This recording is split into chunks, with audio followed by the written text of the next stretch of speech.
the only landlocked country in Southeast Asia, and one of the four remaining openly communist states in the world. Laos might surprise you with its simple kind of charm. It's not the most popular tourist destination in the region, but that's precisely why it can be important to learn more about it. So let's do exactly that right here.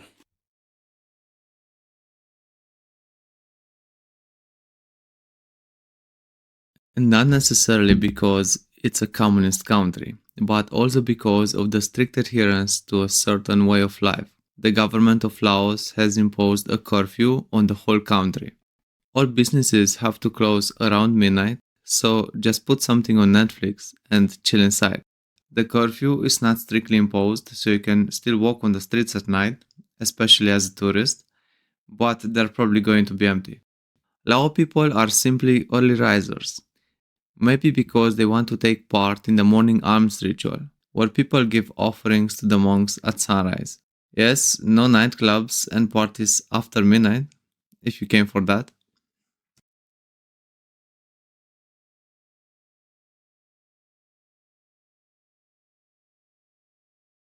Laos is the quiet side of Southeast Asia. Well, it's not quiet, but compared to Southeast Asian neighbors, especially Vietnam, it's like a ninja gathering on New Year's morning.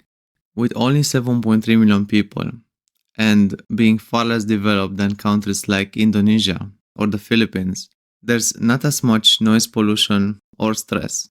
Just sit back, drink your coffee, and enjoy nature. The people are quiet as well, again, for Southeast Asian standards. Speaking loudly can be seen as a sign of aggression, and shouting is really frowned upon. Even the capital, Vientiane, doesn't have a lot of noise, and the traffic is also chill. Probably because just as shouting is seen as rude, so is honking, so the background noise is reduced. This just goes to show that controlling your emotions is key in Laotian society.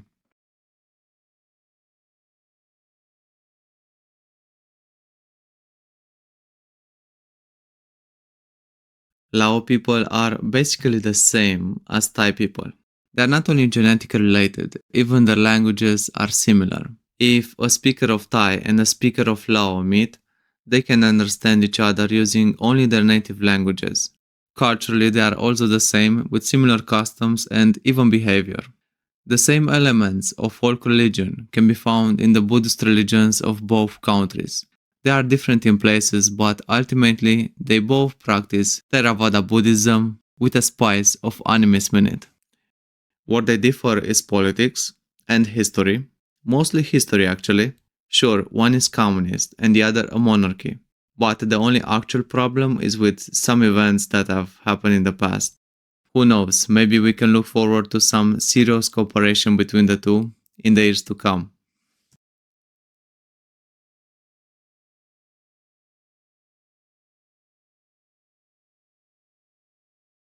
And just like the Thai, and actually most of Southeast Asia, they have a very high opinion of the Naga. No, not the ones from Warcraft 3, the magical snakes from Vedic culture. These snake-like beings are said to live in an underground world and are associated with treasure and all kinds of water bodies. They are also considered to be the guardians of many Buddhist temples, kind of like the lion guardians or dog guardians of other cultures. According to local mythology, the Mekong River, the most important river in Southeast Asia, does not have natural origins. It was created by Naga kings that traveled through there. This being depicted in the old name, which translates to Great River of the Giant Serpent. Vientiane, the country's capital, is said to be protected by the Nagas, and various Naga motifs can be found all over Lao architecture.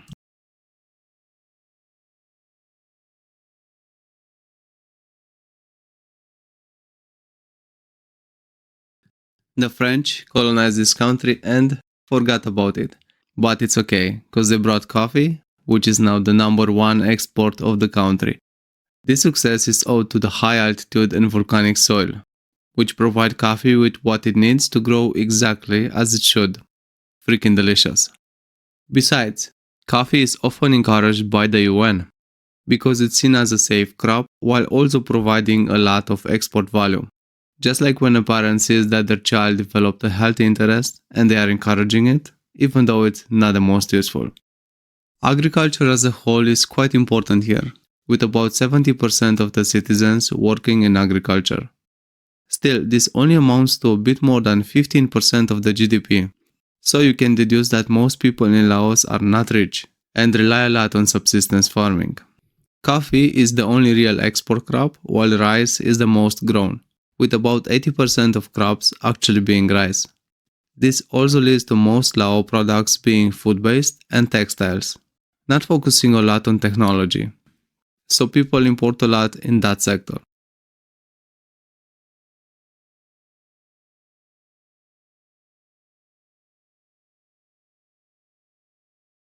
Laos is actually the most bombed country in history, relative to its size, per capita, and multiple other measurements.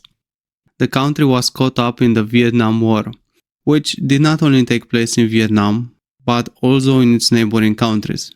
During this time, 2 million bombs were dropped on Laos by the US, basically because parts of the country were used as supply routes by North Vietnam, with the added bonus of fighting the communist insurgents in the country.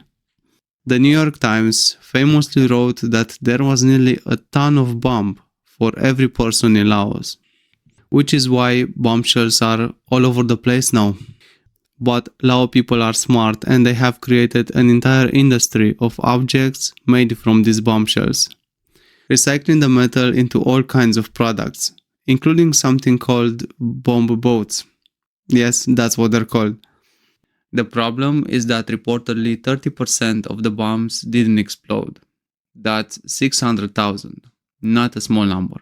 And that doesn't mean they can't explode now, so a big part of the country is restricted, including the tallest peak, phobia, and various possible agricultural locations.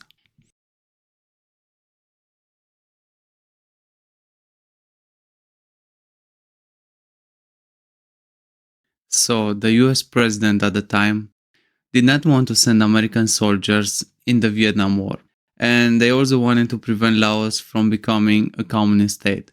So, they had the idea of recruiting people from a minority group in Laos. This tribe, called the Hmong, was already discriminated against, and saw in this an opportunity to improve their pretty awful situation. So they began training with the CIA. This marked the creation of the so-called Secret Army, in which about 60% of the Hmong men and many children took part in, fighting the so-called Secret War that everyone soon found out about. The Secret Army's objective was to preserve the current government, but the US ultimately lost to the communists, and of course, so did the Hmong. Needless to say, the Americans left, the Hmong remained in Laos, and the new socialist state, how should I say this, did not appreciate their collaboration.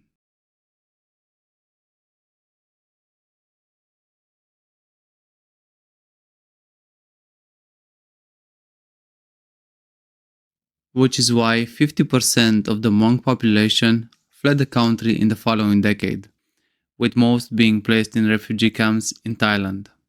The US took responsibility and offered citizenship to many Hmong, starting with the ones that fought in the war. By the 1990s, more than 100,000 Hmong refugees were resettled. However, midway, the Americans just decided to stop, with another 60,000 still in refugee camps. What's worse, the new Clinton administration made an agreement with Laos to send them back into the country, in spite of many cases of abuse and disappearance. In order to prove that this was not true, the US sent an undercover refugee in Laos. Spoiler alert, he disappeared.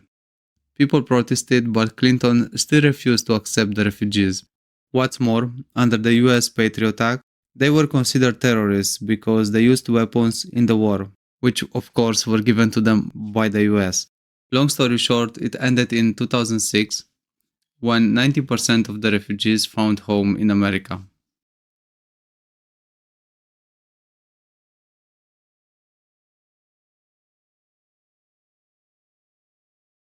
Traditionally, boys are expected to spend 3 months living as monks in Buddhist temples, at some point between the ages 8 and 20. You can think of this like Sunday school combined with an internship, in which boys learn the ways of Buddhism, but also get a taste for the monk life, in case they want to be monastic later on in life. And the parents have a 3-month break, so everyone's happy. They only have to follow 10 rules instead of the 227 that actual monks follow, but it's not like they're on vacation. They can't eat after 6 p.m. and are expected to uphold high morals. How much meditation and work around the temple they do depends on the temple they choose. But in any case, it's considered kind of like a coming of age ritual. Also, it's honorable and supposedly gives good karma to the child as well as the family. Novice monks can be distinguished from ordained monks by their robes. The actual monks have a third robe which they often wear on the otherwise naked shoulder.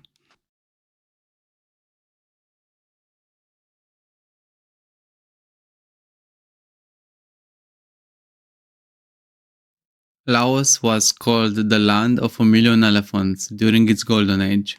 Now, only an estimated 1,200 elephants are left. There are many reasons for this, which apply to the whole region, not just Laos, being the main causes behind their decline all over the world. Many elephants are captive, used for work in the tourism and logging industries. And one of the biggest problems there is that owners prefer to not let female elephants mate. This is because the pregnancy process is longer than 2 years, and during this time they would not be able to work, so it's not very profitable. Also, females are preferred because the males can be aggressive and hard to control. So their use in these industries is not the best for preservation. But they can't exactly be set free either, because in the wild it's even more dangerous.